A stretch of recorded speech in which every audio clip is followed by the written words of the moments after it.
হ্যাঁ বন্ধুরা, আজকে আমাদের আলোচনার বিষয় হেলে পড়া ভবন সোজা করার সয়েল এক্সট্রাকশন পদ্ধতি।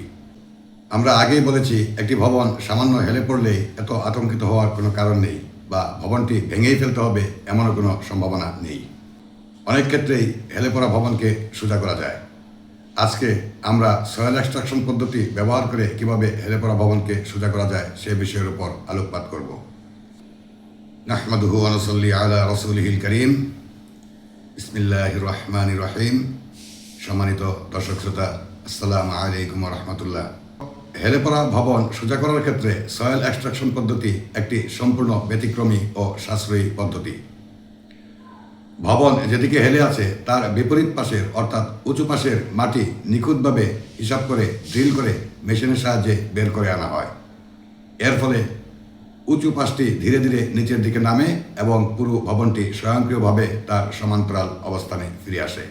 আর এই সয়েল এক্সট্রাকশন বা আন্ডার এক্সক্যাভেশন পদ্ধতিটি হেলে পড়া ভবন সোজা করার জন্য প্রকৌশল বিদ্যার একটি অত্যন্ত চমৎকার, আধুনিক এবং সাশ্রয়ী কৌশল ও আবিষ্কার। তো চলুন কথা না বাড়িয়ে আমরা দেখে আসি পদ্ধতিটি কিভাবে কাজ করে। এই পদ্ধতি কয়েকটি বৈশিষ্ট্যের উপর ভিত্তি করে কাজ করে। যেমন 1 নম্বরেই বলা যায় নিয়ন্ত্রিত ড্রিলিং।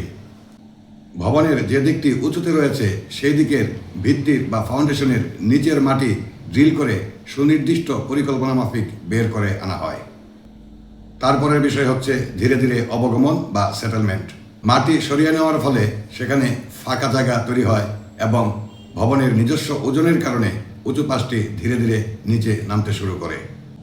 তৃতীয় অবস্থান হচ্ছে সমান্তরাল অবস্থা। যখন দুই পাশের উচ্চতা সমান বা সমান্তরাল অবস্থানে চলে আসে তখন ড্রিলিং বন্ধ করে দেওয়া হয়। সর্বশেষ স্টেবিলাইজেশন বা স্থায়ীকরণ। ভবনটি সোজা হওয়ার পর ফাঁকা জায়গা বা দুর্বল জায়গাগুলো বিশেষ ধরনের রাসায়নিক বা গ্রাউটিং ব্যবহার করে মাটিকে শক্ত করা হয়, যাতে ভবিষ্যতে এটি আর না হেলে পড়ে। রাসায়নিক গ্রাউটিং বা কম্প্যাকশন গ্রাউটিং দেখতে হলে আমাদের আগের ভিডিওটি দেখে আসতে পারেন। তো আমরা এই ভিডিও শেষে ইনশাল্লাহ এই পদ্ধতিতে কী পরিমাণ খরচ হয় বা একটি সম্পূর্ণ ভবন হেলে পড়লে বিভিন্ন পদ্ধতিতে কী পরিমাণ খরচ হয় তার একটি বিবরণ তুলে ধরার চেষ্টা করব। তার আগে আমরা একটু দেখে নিই এই পদ্ধতি অর্থাৎ আন্ডার এক্সক্যাভেশন বা সয়েল এক্সক্যাভেশন পদ্ধতিতে প্রধান কী কী সুবিধা পাওয়া যায়। প্রথমত, এই পদ্ধতিতে খরচ কম। এই পদ্ধতিতে প্রথাগত পাইলিং অর্থাৎ জ্যাকিং সিস্টেমের মাধ্যমে আন্ডারপিনিংয়ে যে পাইলিং করা হয় সেই পাইলিং বা সম্পূর্ণ ভবন ভেঙে নতুন করে গড়ে তোলার তুলনায় এতে খরচ অনেক কম হবে। দ্বিতীয়ত, নিরাপদ ও নিখুঁত ব্যবস্থাপনা। ডিজিটাল সেন্সর এবং রিয়েল টাইম মনিটরিংয়ের মাধ্যমে মাটির নিচে ড্রিলিং করা হয়, যা অত্যন্ত নিখুঁত এবং হিসাব নিকাশ সমৃদ্ধ। তৃতীয়ত, এই পদ্ধতিতে স্থাপনা সম্পূর্ণ ক্ষতিমুক্ত থাকে। এই পদ্ধতিতে মূল ভবনের কাঠামোগত কোনো ক্ষতি বা ফাটল ধরে না।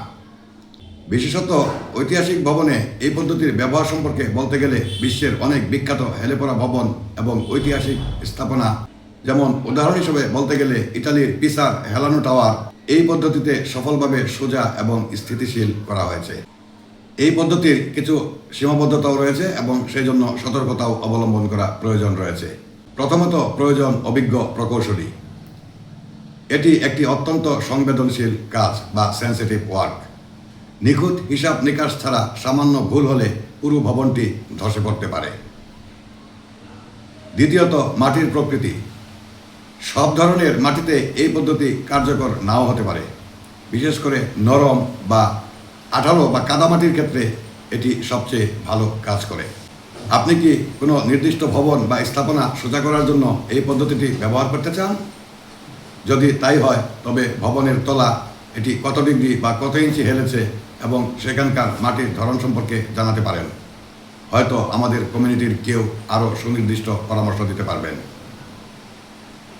আর তার আগে ভিডিওটি ভালো লাগলে অবশ্যই একটি লাইক দিন এবং অন্যদেরকে দেখার সুযোগ তৈরি করার জন্য আপনার নিজস্ব সোশ্যাল মিডিয়া টাইমলাইনে শেয়ার দিন। আর এই ধরনের আরও রোমাঞ্চকর ও ইঞ্জিনিয়ারিং ভিডিও আমরা আপলোড দেওয়ার সাথে সাথে আপনার হোম পেজে দেখতে চাইলে চ্যানেলটিকে সাবস্ক্রাইব করে নোটিফিকেশন অন করে রাখুন। তো আজকের ভিডিওর দীর্ঘসূত্রতা এড়ানোর জন্য আমরা ইনশাল্লাহ পরবর্তী আরেকটি এপিসোডে এই হেলেপড়া ভবন সোজা করার বিভিন্ন পদ্ধতিতে কি পরিমাণ খরচ করে তার একটা বিস্তারিত বিবরণ তুলে ধরার চেষ্টা করব ইনশাআল্লাহ। তো এতক্ষণ সাথে থাকার জন্য ধন্যবাদ। আর আগামীতে হেলেপড়া ভবন সোজা করার খরচের উপর যে ভিডিওটি আমরা প্রকাশ করতে যাচ্ছি সেটি দেখার আমন্ত্রণ জানিয়ে ততক্ষণ পর্যন্ত ভালো থাকুন, সুস্থ থাকুন এই শুভকামনায় আল্লাহ হাফেজ। আসসালামু আলাইকুম ওয়া রাহমাতুল্লাহ।